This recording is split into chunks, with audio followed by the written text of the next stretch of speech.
Já desde um tempo passado, o governo de Aruba tomou a decisão para nós restabelecer Ayo, que alguns conhecem como Ayo Rock Formation, o Cerro de Ayo, restabelecer em sua glória original. Esta é uma área que tem assim tanto característica positiva.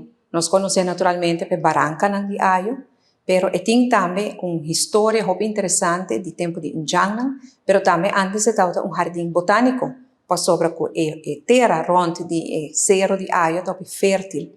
E o que nos quer é trazer back na sua glória original e fazer uma atração para tanto local como visitante. Para trazer back para cada cidadão de nosso país, que nasce aqui na Ofno, cada cidadão de nosso país será conhecido com a história de Ayo.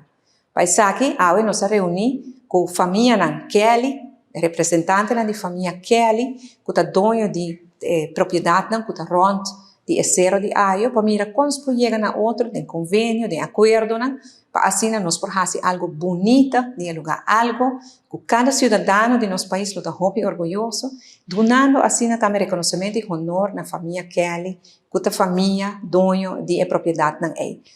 Agora é uma boa reunião, nós vamos continuar com a reunião e assim pronto nós vamos publicar também e divulgar aqui o plano que nós temos. Mas nós precisamos trazer back de sua glória original para virar uma joia, um orgulho para cada rubiano.